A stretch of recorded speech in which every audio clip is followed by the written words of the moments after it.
Hi எல்லாம் எப்படி இருக்கீங்க? எல்லாருக்கும் குட் மார்னிங். இது வந்து ஒரு 4 டேஸோட வீடியோ. சின்ன சின்னதாக தான் ஷார்ட்ஸ் மாதிரி தான் போட்டிருப்பேன். ஏன்னா பட்டு வெளியே போனால் ரொம்ப சேட்டை பண்ணுவான். அதனால அவனை சமாளிக்க முடியாது. நான் எடுத்த வரைக்கும் உங்களோட ஷேர் பண்ணியிருக்கேன். காலையிலே கோயிலுக்கு கிளம்பிட்டோம். பட்டு சூப்பராக ரெடி ஆகிட்டு கிளம்பிட்டான். அங்கே போயிட்டு ரொம்ப க்ரௌடாக இருந்தது. காலையில் கொஞ்ச நேரம் வந்துட்டு சாமி கும்பிட்டுட்டு கொஞ்சம் நேரம் அங்கே வெயிட் பண்ணிட்டு இருந்தோம். அப்புறம் எல்லோரும் சாப்பிட்லான்னு சொல்லிட்டு கொஞ்சம் கொஞ்சமாக எல்லாம் வெளியே வந்துட்டோம். அப்புறம் சாப்பிட்டுட்டு கொஞ்ச நேரம் ஒரு 10:00 வரைக்கும் இருந்துட்டு நாங்கள் கிளம்பிட்டோம். அப்புறம் மற்றவங்கலாம் ரிலேட்டிவ்ஸ் எல்லாம் வந்துட்டு ஈவினிங் வரைக்குமே இருந்துட்டு தான் வந்தாங்க. அப்புறம் அப்படியே ஆஃப்டர்நூன் மேலே வந்துட்டு சிஸ்டரோட வீட்டுக்கு என்னோட சிஸ்டர் வீட்டுக்கு கிளம்பிட்டோம். மேரேஜ் ஆகும்போது போனது. அதுக்கப்புறம் போகவே இல்லை. அவளும் கூப்பிட்டுட்டே இருந்தா. அதுக்கப்புறம் இப்போ தான் என்னால் போக முடிஞ்சுது.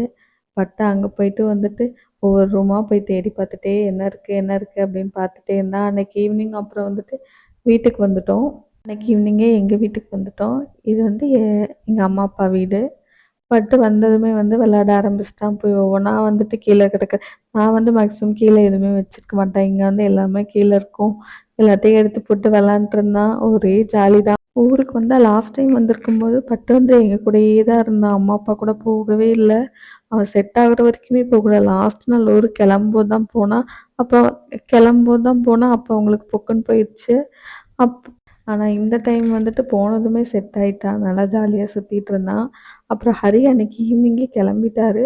அப்புறம் நான் வந்துட்டு ஒரு 1 டே இருந்துட்டு அப்புறம் அம்மா வரேன்னு சொன்னதுனால அம்மாவையும் கூட்டிகிட்டே வந்துட்டேன். இந்த பார்சல் வந்துட்டு ஹரியோட ஃப்ரெண்டு அந்த அண்ணா கிட்ட ஊர்லேருந்து அவங்க வர்றதுனால அவங்கக்கிட்ட வாங்கிட்டு வர சொல்லியிருந்தேன். மேக்ஸிமம் ஆயில் எல்லாமே வந்துட்டு ஊர்லேருந்து தான் வாங்கிட்டு வர சொல்லுவேன். வெங்காயம் மேக்ஸிமம் வந்துட்டு அம்மா அப்பா வந்தால் கொண்டு வருவாங்க. அப்படி இல்லைன்னா வந்துட்டு நான் ஊருக்கு போகும்போது எடுத்துருவேன். இந்த டைம் அவங்க போனதுனால அவங்கள வாங்கிட்டு வர சொல்லியிருந்தேன். ஏன்னா பட்டையும் தூக்கிட்டு லக்கேஜையும் எடுத்துகிட்டு வர முடியாது அப்படின்றதுனால அவங்கக்கிட்ட சொல்லியிருந்தேன். அப்புறம் பனானா கத்திரிக்காய் எல்லாம் அவங்க வீட்டில் விளைஞ்சதுன்னு சொல்லி அவங்க கொடுத்துக்கிட்டு இருந்தாங்க. இந்த வெங்காயத்தை வந்து காய போடும்போது இந்த பட்டுக்கிட்ட இருந்து காப்பாற்றுறது தான் ரொம்ப பெரிய விஷயம். நான் காய போட்டால் போய் போய் களைச்சி விட்டு ரூம் ஃபுல்லாக பரப்பி விட்டுட்டு வந்துடுவாங்க. இந்த குழந்தைங்களுக்கு மட்டும் நீட்டாக இருந்தால் எப்படி தான் பிடிக்குமோ பிடிக்காதா என்னன்னு தெரியல. எது நீட்டாக எடுத்து வச்சுருந்தாலும் அதை உடனே போய் களைச்சி வச்சுட்டு தான் வருவான். இந்த வெங்காயத்தை மட்டும் காய போட்டு நான் 2 வாட்டி எடுத்து வச்சிட்டேன். அப்புறம் காலையில் வந்துட்டு அம்மா நைட்டு மாவரைச்சி வச்சுருந்ததுனால காலையில் அம்மா தோசை ஊற்றிக்கலாம் அப்படின்னு சொல்லி தோசைக்கு சட்னிக்கு ரெடி பண்ணிகிட்டு இருந்தாங்க. எப்போவுமே பட்டு வந்து அந்த சுவிட்சை வந்து கழட்டி வச்சுருப்பான், ஒன்று திருக்கி வச்சுருப்பான். கரெக்டாக சுவிட்சு போட்டவுடனே அது ஓட ஆரம்பிச்சிடும்.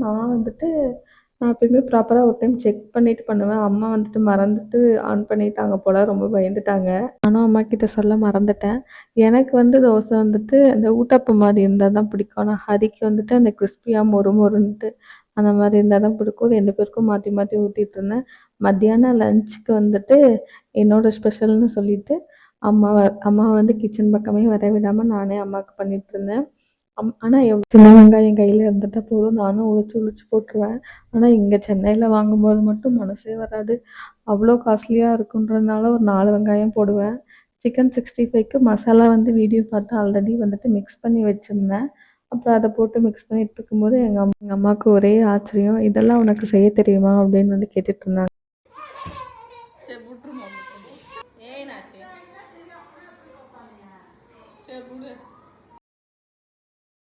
இதில் பட்டு ஒரே சேட்டை. அம்மாவுக்கு செய்யும்போது கூட சுமாராக வந்துடுச்சுன்னா அட்ஜஸ்ட் பண்ணிக்கோ. இல்லை யாருக்காவது கெஸ்ட்டு வராங்க அந்த மாதிரி செய்யும்போது தான் நல்லாவே வர டிஷ் கூட ஒரு மாதிரி பதட்டமாகவே இருக்கும். ஹரியும் பட்டும் வந்துட்டு என்னாச்சுன்னு வந்து பார்த்துட்டே இருந்தாங்க. சிக்கன் 65 சூப்பராக இருந்துச்சு. கிரேவி வந்து சாப்பிட்டு பார்த்து ரிசல்ட் என்னென்னு அவங்க 2 பேரும் சொன்னால் தான் தெரியும். அப்புறம் பட்டோட பர்த்டே வந்து நாளைக்கு வரதுனால அப்படி இன்றைக்கே ஏதாவது கிஃப்ட் வந்து அவனுக்கு ஆர்டர் பண்ணலாம் அப்படின்னு சொல்லி ஆர்டர் பண்ணி இன்றைக்கி நாளே வந்துடுச்சு. அதை பார்த்ததும் வந்துட்டு ரொம்ப எக்ஸைட் ஆகிட்டான். அது எங்கே போனாலும் பின்னாடியே சுற்றிட்டு இருந்தான். எங்களை கூட விளையாட விடல, அவனே தான் விளையாடணும்னு சொல்லி தூக்கிட்டே சுற்றிட்டு இருந்தான். அப்புறம் அது ஃப்ரிட்ஜுக்குள்ளே போனால் அது தானாக அடியில் போனால் அதுவே வெளியே வந்ததுன்னு ஒரே சந்தோஷம்.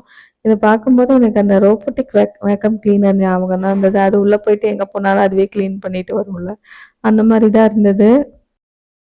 ஆஃப்டர்நூன் மேலே அப்புறம் பட்டுக்கு கேக் ஆர்டர் பண்ணலாம் அப்படின்னு சொல்லிட்டு அவனையும் தூக்கிட்டு போயிருந்தோம். லாஸ்ட் டைம் வந்துட்டு லிச்சி ஃப்ளேவர் ஆர்டர் பண்ணியிருந்தோம். இந்த டைம் என்ன ஆர்டர் பண்ணுறதுனே தெரியல. டேஸ்ட்டு எப்படி இருக்குன்னு தெரியல. அதிகமாக கேக் சாப்பிடாதனால ஃப்ளேவர்ஸ் எல்லாம் எப்படி இருக்குன்னு தெரியல.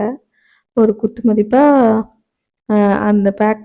அந்த பேக்கரியோட ஸ்பெஷல்னு சொன்னாங்கன்னு சொல்லிட்டு அதையே வந்துட்டு ஆர்டர் பண்ணிட்டு வந்துட்டோம் ஒரு வழியாக. வர வழியில் வந்துட்டு பெலாச்சலம் இருந்ததுன்னு சொல்லிட்டு அதையும் வாங்கிட்டு பட்டும் நானும் செமையாக சாப்பிடுவோம். ஏன்னா எங்கள் 2 பேருக்குமே அது ரொம்ப பிடிக்கும். அதனால அம்மாவும் இருந்தாங்கன்னு சொல்லிட்டு 1/2 கேஜி வாங்கிட்டு வந்துட்டோம். 3 பேராலையும் சாப்பிடவே முடியல. பட்டோட பர்த்டே. அவன் இப்போ தான் பிறந்து கையில் கொடுத்த மாதிரி இருந்தது. அதுக்குள்ளே 2 வருஷம் முடிஞ்சிருச்சு. எப்படி போனதுன்னே தெரியல.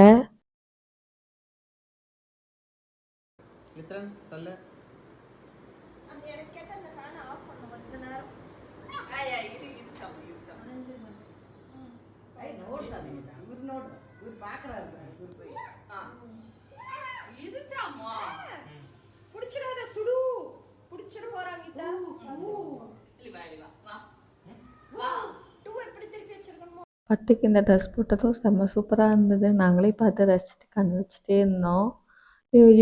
இந்த ட்ரெஸ் வாங்க போகும்போது வந்துட்டு எப்படி இருக்குமோ, இவனுக்கு கோட் சூட்லாம் போட்டால் நல்லா இருக்குமோ அப்படின்னு யோசிச்சுட்டே தான் வாங்கினோம். ஆனால் போட்டவுடனே ரொம்ப அழகாக இருந்தது. ஏதோ ஃபேஸ்லாம் பார்க்க ரொம்ப மெச்சூர்டாக இருந்த மாதிரி இருந்தது. அதுக்குள்ளே 2 இயர்ஸ் ஆயிடுச்சு அப்படின்னு ஒரே கவலை வேற இருந்தாலும் பட் ரொம்ப ஹாப்பியாக இருந்தது. யாரையும் பெருசாக இன்வைட் பண்ணல. அம்மா அப்பா மட்டும் வந்திருந்தாங்க. அப்புறம் வந்து ஹரியோட ஃப்ரெண்ட் அந்த அண்ணாவை இன்வைட் பண்ணியிருந்தோம். ஏன்னா நான்லாம் சின்ன பிள்ளையா இருக்கும்போது ஒரு ட்ரெஸ் எடுத்து கொடுக்குறதே பெரிய விஷயமா இருக்கும். ஆனால் இப்போ அப்பா வந்துட்டு இது வேணுமா அது வேணுமா டாய்ஸ் வாங்கி தரேன் அப்படின்னு சொல்லிட்டு நிறைய வாங்கி தராங்க. எங்கள் அம்மா அப்பாட்ட கேட்டால் பேர குழந்தைங்கன்னா எப்பயுமே ஸ்பெஷல் தான் அப்படின்னு சொல்லிட்டாங்க. கேக் டேஸ்ட் பிடிச்சிருச்சு போல். லைனாக ஒவ்வொருத்தராக ஊட்டும்போது வந்துட்டு அவன் பாட்டு கேட்டு சாப்பிட்டுட்டே இருந்தான். அப்புறம் வந்துட்டு எல்லாருக்கும் கேக் கொடுத்துட்டு பட்டும் லிச்சனும் வந்துட்டு ஜாலியாக விளாண்டுருந்தாங்க சோஃபாவில் ஏறி. ஒரே சிரிப்பு மேலே தான் ஒன்றும் கையிலேயே அவனை பிடிக்க முடியல. எல்லாருக்கும் பாய். பிடிச்சிருந்தா சேனலை சப்ஸ்கிரைப் பண்ணிக்கோங்க.